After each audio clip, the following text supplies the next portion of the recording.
Bom, vamos começar mais um resumo da semana. Hoje eu vou falar sobre o programa Casa Verde e Amarela, que está prestes a ser anunciado em substituição ao Minha Casa Minha Vida. Também vou falar sobre o veto do presidente Jair Bolsonaro à prorrogação da desoneração da folha de pagamento na construção civil e em outros 16 setores e trazer indicadores da FGV, da CNI e do Secov, que tem relação direta com o mercado imobiliário. Vamos lá? Roda a vinheta.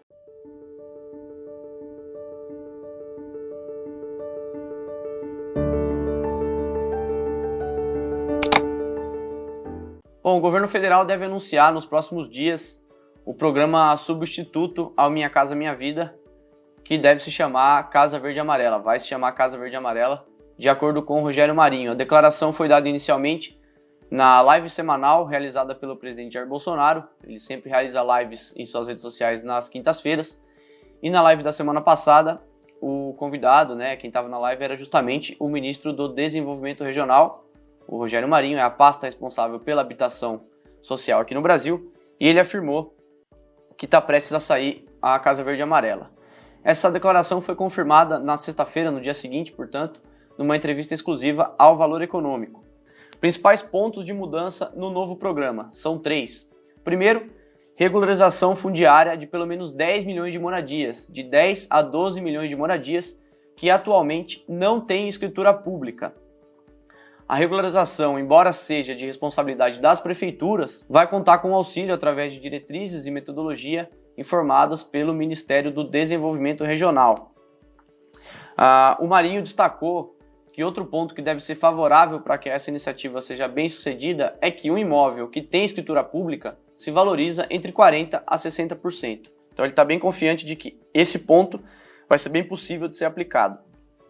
Um outro ponto importante do programa é a redução de 0,5% nos juros cobrados nas faixas 1,5% e 2%. Então, os juros na faixa 1,5% de 5% deve cair para 4,5% ao ano e na faixa 2 deve cair de 5,5% para 5% ao ano. Esse é o objetivo do governo federal, que também quer reduzir a taxa de administração que é cobrada pela Caixa e alongar o prazo de pagamento para que ele seja feito durante todo o período do financiamento imobiliário. Hoje em dia ele é feito à vista. De acordo com o Rogério Marinho, um terceiro objetivo da Casa Verde e Amarela, então nós falamos de regularização fundiária, é um primeiro ponto, redução dos juros é um segundo ponto para as faixas 1,5 e 2, e um terceiro ponto é levar infraestrutura e investimentos urbanos para 500 mil famílias, para 500 mil unidades que foram construídas no âmbito do programa Minha Casa Minha Vida e que, segundo o ministro, se tornaram guetos, terras de ninguém. Se o prazo que ele passou na entrevista concedida ao Valor for cumprido, esse anúncio da Casa Verde e Amarela, do novo programa, vai ser realizado na semana que vem. E aí, é claro, nós traremos novas informações desse programa substituto ao Minha Casa Minha Vida. Tá legal? Então, vamos agora já para o segundo assunto do resumo da semana.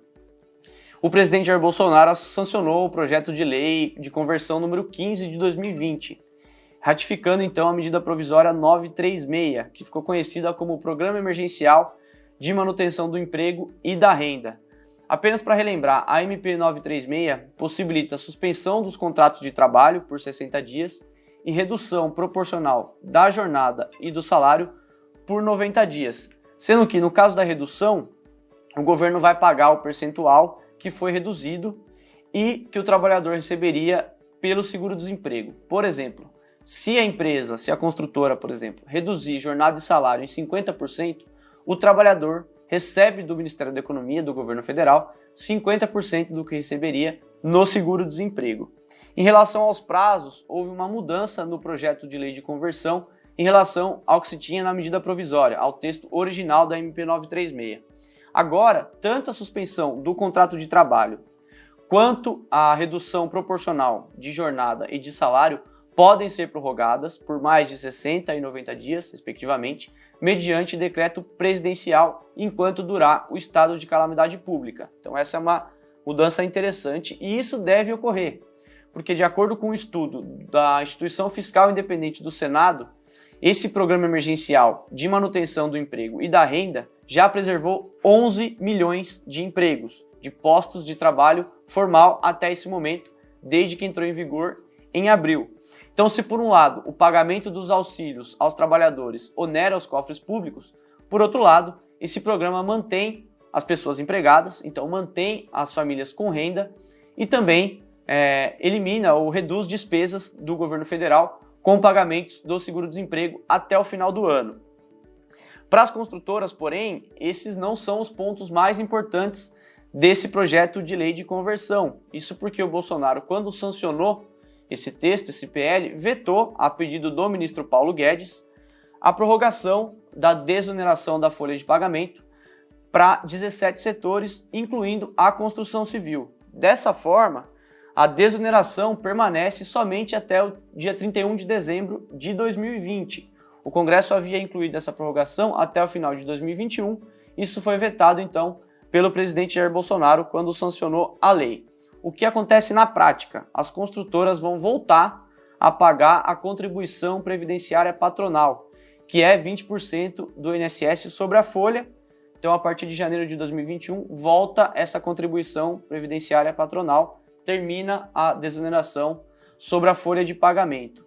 Nesse momento, e até dezembro de 2020, ao invés de pagar essa contribuição, as construtoras pagam um percentual bem menor, que é de 4,5%, sobre a renda bruta, sobre a receita bruta.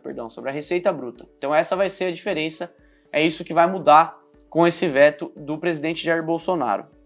No início do mês, a CEBIC, que é a Câmara Brasileira da Indústria da Construção, enviou uma nota técnica endereçada ao ministro da Economia, Paulo Guedes, solicitando anuência do ministro e também articulação do ministro junto ao presidente Jair Bolsonaro para que sancionasse o projeto com a prorrogação dessa desoneração.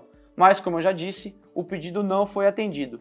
De acordo com o Ministério da Economia, não tem como renunciar a essa receita sem que haja um cancelamento equivalente de uma despesa obrigatória. E, além disso, também não é possível acatar esse pedido e manter a desoneração da folha sem que haja uma estimativa do impacto orçamentário e financeiro que isso vai ter para os cofres públicos. Em linhas gerais, isso pode acarretar, esse veto pode acarretar em aumento do desemprego no setor, de acordo com a CEBIC, conforme colocado, inclusive, na nota técnica que foi direcionada ao ministro Paulo Guedes. Inclusive, nessa nota, a CEBIC coloca que nos meses de março, abril e maio, portanto, desde que começou a pandemia, a construção civil fechou 105 mil empregos. O saldo até o momento é de 44 mil e poucos, 45 mil, porque janeiro e fevereiro foram muito bons. Mas existe essa preocupação. Dá para entender o lado do Ministério da Economia e dá, é claro, para entender o lado da CEBIC. E o terceiro assunto do resumo da semana, para a gente fechar, números da FGV, da Confederação Nacional da Indústria e do Secov. O indicador antecedente de emprego da FGV subiu 14 pontos em maio em relação a abril. De acordo com o pesquisador do Instituto Brasileiro de Economia da FGV, o Rodolfo Tobler, isso significa uma redução do pessimismo. O quadro ainda é ruim, mas ele parou de piorar, palavras do Rodolfo Tobler. E nós falamos inclusive de desemprego no tópico anterior, mas parece que realmente abril foi o fundo do poço. Esse indicador ele mede a percepção dos empresários em relação às contratações, se tem espaço, se tem confiança, se tem mercado para contratar ou para demitir. O Rodolfo Tobler alertou que quando as medidas emergenciais do governo chegarem ao fim, quando elas terminarem, forem interrompidas, como essa medida provisória 936, que a gente falou também aqui no começo do resumo da semana, pode haver uma nova onda de pessimismo e de desemprego se a economia não reagir bem à recessão causada pela pandemia do novo coronavírus. Já a sondagem Indústria da Construção, que é feita mensalmente pela Confederação Nacional da Indústria, mostra um cenário parecido.